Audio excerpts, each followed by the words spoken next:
व्यापार चक्र अर्थात व्यवसाय चक्र। बेटा एक अर्थव्यवस्था जो होती है ना, वो कभी भी स्थैतिक अवस्था में नहीं होती बेटा, बल्कि उसमें होते रहते हैं बेटा उच्चावचन, तेजी मंदी, तेजी मंदी, तेजी।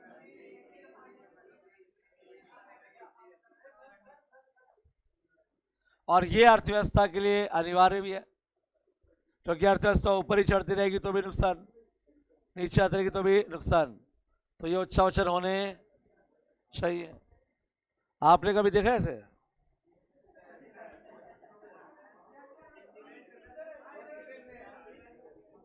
क्या होता है बेटा? ये ईसीजी होती है हमारी। क्या होती है?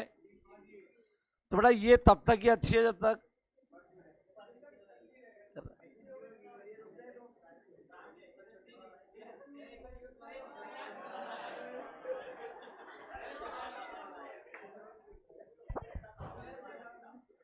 तो अर्थव्यवस्था ऐसी नहीं होनी चाहिए बेटा।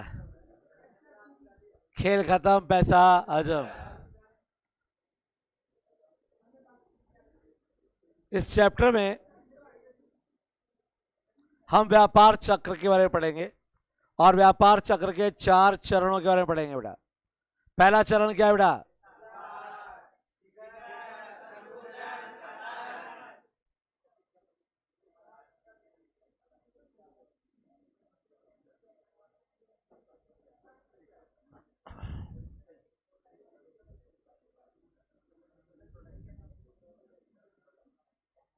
उन्नीस 1920 के दशक में इंग्लैंड में जीडीपी तेजी से बढ़ी थी, चीन में मंदी आ गई थी, और चीन में अगर मंदी नहीं आती ना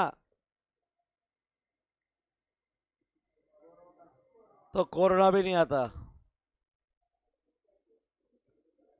बेसिकली कोरोना को लाया ही चीन की मंदी को दूर करने के लिए था।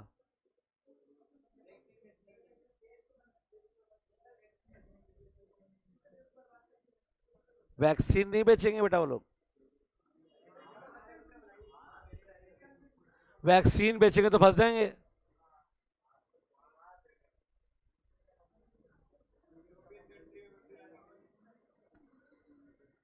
कोविड, चाइना की जो ये आर्थिक मंदी और वित्तीय संकट लिखा हुआ है ना, ये आज का नहीं लिखा हुआ, ये लिखा हुआ है आपके 2018 2019 के आसपास ये स्टेटमेंट लिखा गया था। और उस टाइम चीन की आर्थिक हालत काफी खराब हो गई थी बेटा। इंडिया ने उसके साथ बहुत सारे जो व्यापारिक समझौते वो रद्द कर दिए थे, वहां की चीजों को हम धीरे धीरे बैन करने लगे थे, और चाइना का सबसे ज्यादा उत्पाद इंडिया में बिकता है। इसके साथ साथ चीन की नीतियों से परेशान होकर विश्व के अन्य देश भी चाइना के साथ व्यापार नहीं करना चाहते थे। अब यहां पर एग्जैक्टली कोई प्रूफ नहीं है हमारे पास। हम ये नहीं कह सकते कि 100% ऐसा हुआ होगा या ऐसा होगा, लेकिन हमारे पास दिमाग है सोचने के लिए और हम सोच सकते हैं। जिनके पास है वो सोचे, जिनके पास नहीं है वो तकलीफ ना दे। पहला मुद्दा, फर्स्ट, कोविड की शुरुआत चाइना से हुई थी और वो वुहान शहर से आगे बढ़ ही नहीं पाया, जबकि वर्ल्ड में ऐसा कहीं पर भी नहीं हुआ कि उस देश में अगर पहुंच गया तो उस देश में पूरे देश में ना फैला हो। पहला क्वेश्चन। दूसरा क्वेश्चन, हर जगह उसके वेरिएंट्स आए, चाइना में उसका एक भी वेरिएंट नहीं आया। आज भी दुनिया से कोरोना खत्म नहीं हुआ, लेकिन चाइना से खत्म हो चुका है। दिखाने के लिए, दिखाने के लिए उनके पास उसका एंटीडोट पहले से था। उन्होंने खाली 3-4 महीने पैनिक क्रिएट किया कि साहब हमारे यहां लोग मर रहे हैं, ये हो रहा है, वो हो रहा है, ताकि बाकी जो देश हैं वो उस पर डायरेक्ट उंगली नहीं उठा सके। उसके बाद लगाई सबको अपनी वैक्सीन और काम खत्म। अब बाकी सब देशों में कोविड फैला, जिसके लिए तैयार कोई भी नहीं था। तो इंडिया ने कहा साहब हमारे पास तो पीपी किट ही नहीं है और बीमारी फैल रही है साहब, और हम इतना ज्यादा प्रोडक्शन कर भी नहीं सकते। चाइना ने बोला कितने चाहिए, 20 लाख 25 लाख, 1 करोड़ 2 करोड़, 2 करोड़ चाहिए, शाम को आ जाएंगे। यानी उसने वो चीजें पहले से तैयार कर रखी थी। क्यों? क्योंकि वो जानता था कि फैलेगा बहुत तेजी से और सुविधाएं किसी के पास भी नहीं है। दूसरे देशों में फैला साहब, मास्क नहीं है, सैनिटाइजर नहीं है, कितना चाहिए? बस साहब इतने लाख तो मास्क चाहिए और इतने लीटर, हजारों लीटर हमें सैनिटाइजर चाहिए, शाम को आ जाएगा। क्यों रेडी करके बैठा था वो? ऑक्सीजन मशीन इंडिया ने मंगाई थी करीबन 20-25 लाख मशीनों से, क्योंकि जो सेकंड वेव में जब दूसरी लहर आई थी तो ऑक्सीजन की बहुत प्रॉब्लम हो गई थी। हमने करीबन लाखों मशीनें मंगवाई है उससे। हमने कहा सब ऑक्सीजन मशीन नहीं है, चाइना बोला कितनी चाहिए। तो वो पहले से पूरी तैयारी करके बैठा था और चाहता था कि पूरे वर्ल्ड को जरूरत पड़ेगी। और इस 2-2.5 साल 3 साल कोविड में सबसे ज्यादा पैसा अगर किसी ने कमाया है तो चाइना ने कमाया है। सारी मंदी खत्म। इकोनॉमिक्स पॉइंट ऑफ व्यू से मैंने जो एनालाइज किया वो ये है। अब मैं गलत हो सकता हूं, हो सकता है कि मेरी जो थिंकिंग है, मेरे थॉट्स गलत है, लेकिन जब मैं बैठ के सोचता हूं तो मुझे मेरे सारे थॉट्स बिल्कुल सही नजर आते हैं और सबके पीछे पॉइंट है। भाई सिंपल सी बात है, तैयारी करके कौन बैठेगा? इसको भाई पहले से पता है उसको कि ऐसा होने वाला है। आपको पता है घर में मेहमान आने वाले, तभी तो ज्यादा खाना बना के रखा आपने। आपको पता ही ना हो तो आपने तो घर के 4 लोगों के लिए खाना बनाया, रात को 12 बजे मेहमान आ गए, या तो बाहर से मंगाओ या फिर बनाओ। ये थोड़ा कि रात के 12 बजे मेहमान अगर आओ तैयार बनाओ खाओ। तो तैयार पड़ा है और आओ खाओ, इसका मतलब उनको पता था।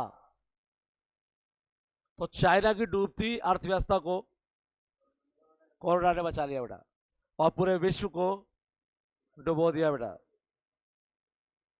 आ जाइए बेटा, व्यवसाय चक्र के 4 चरण है बेटा, अंडरलाइन कर लीजिए। पहला क्या है बेटा? दूसरा, फिर या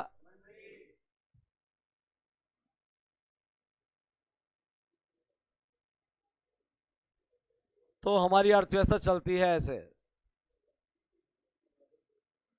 ये है मंदी, ये है विस्तार, ये है शिखर, ये है संकुचन, फिर मंदी।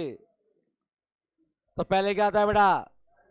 फिर फिर फिर फिर फिर फिर फिर फिर फिर फिर फिर और फिर। तो ये 4 चरण। हाँ हाँ, मंदी मंदी भाई मंदी।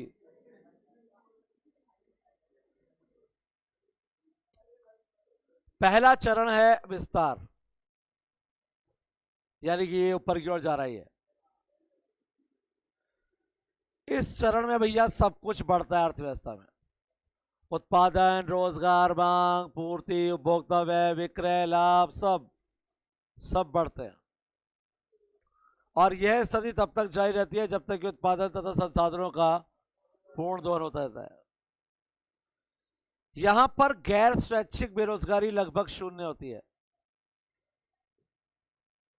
अब मैंने आपको स्वैच्छिक और गैर स्वैच्छिक समझाया था क्या? क्या होती है स्वैच्छिक बेरोजगारी और गैर स्वैच्छिक? अरे स्वैच्छिक जिन्हें काम करने की, स्वैच्छिक बेरोजगार वो लोग हैं जिन्हें काम करने की जरूरत ही नहीं है और वो अपनी मर्जी से बेरोजगार है। स्वैच्छिक, स्वयं की इच्छा से, है ना बेटा? जैसे कि ये भैया करोड़पति आदमी है, अरबों रुपए का कारोबार है, हर महीने की 1 तारीख को 500 करोड़ मिलता है इनको पॉकेट मनी। क्या मिलती है? कितनी बड़ी जेब होगी सोचो, जेब खर्ची। अब ऐसे आदमियों को काम करने की जरूरत है क्या? तो ये स्वैच्छिक बेरोजगार है। ये पूरा महीना आराम से घूमता है, खाता है, पीता है, ऐश करता है, और फिर भी मुश्किल से 10 करोड़ खर्च होते हैं और 490 करोड़ रुपए बच जाते हैं हर महीने के। वो जोड़ते जोड़ते जोड़ते 40,000 करोड़ हो चुका है। खाते बैलेंस पड़ा है 40,000 करोड़, इसका ब्याज आता है 400 करोड़। तो क्या ऐसे आदमी को काम करने की जरूरत है क्या? अपना काम बनता। और तो बेटा स्वैच्छिक बेरोजगारी की बात नहीं कर रहे हम बात कर रहे हैं गैर स्वैच्छिक, यानी वो आदमी जो काम करना चाहता है और फिर भी उसको रोजगार, ऐसी बेरोजगारी यहां पे नहीं होती, क्योंकि जो काम चाहता है ना उसको काम मिल जाता है। लेकिन हमारे एक अर्थशास्त्री थे केन्स, जॉन मेनार्ड केन्स, उनका मानना था कि पूर्ण रोजगार का मतलब शून्य बेरोजगारी नहीं होती है। बोले साहब पूर्ण रोजगार का मतलब तो शून्य बेरोजगारी होगा। बोले नहीं, अर्थव्यवस्था में दो बेरोजगारी हमेशा रहेगी बेटा, चाहे वो भिन्नात्मक हो या संरचनात्मक। भिन्नात्मक को घर्षणात्मक भी कहते हैं। घर्षणात्मक भिन्नात्मक को कहते हैं बेटा। हाँ बेटा, बेटा घर्षण का मतलब क्या होता है बेटा? प्रतिरोधी तो है बेटा ये। तो वैसे इसका जो रियल नेम है वो फ्रिक्शनल है, और फ्रिक्शनल को हिंदी में घर्षणात्मक ही कहते हैं बेटा, या भिन्नात्मक कह सकते हैं, लेकिन ये अवरोधात्मक तो नहीं कहेंगे बेटा। गूगल ट्रांसलेटर है ना बेटा, इसलिए इस बुक से पढ़ा रहा हूं बेटा मैं। ये बेरोजगारी होती है शॉर्ट टर्म, अल्पकालिक, जब आदमी अपनी जॉब चेंज कर रहा होता है। मान लो आपने एक कंपनी से जॉब छोड़ी, दूसरी कंपनी में ज्वाइन करना है और 1 महीने का गैप है, तो उस 1 महीने के लिए जो बेरोजगारी है बेटा कौन सी है बेटा आपकी? घर्षणात्मक या भिन्नात्मक। और दूसरी होती है संरचनात्मक, ये परमानेंट बेरोजगार है बेटा। कौन से बेरोजगार है ये? मान लो कि आपको रेल चलानी आती है, सिर्फ क्या चलानी आती है, और इंडिया में रेल चलनी बंद हो जाए तो आप परमानेंट बेरोजगार हो गए बेटा।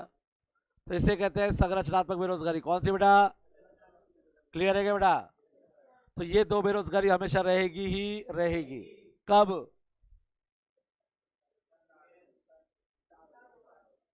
जब क्या होगा बेटा? तो यहां पे लगभग पूर्ण रोजगार हो जाता है। क्या हो जाता है बेटा? लेकिन पूर्ण रोजगार में भी दो बेरोजगारी रहेगी रहेगी। कौन से? यहां पे सब कुछ बढ़ता रहेगा बेटा, समृद्धि बढ़ेगी, जीवन स्तर बढ़ेगा, उत्पादन, रोजगार, आय सब बढ़ेगा, लेकिन एंड में विकास की दर होने लगती है धीमी, और हम पहुंच जाते हैं कहां पे? शिखर पर। कहां पहुंचते हैं बेटा?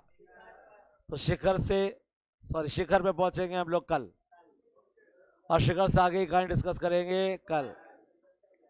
तब तक मजे करो बेटा। व्यावसायिक भरोसा, कॉन्फिडेंस, आर्थिक भरोसा अर्थव्यवस्था पे।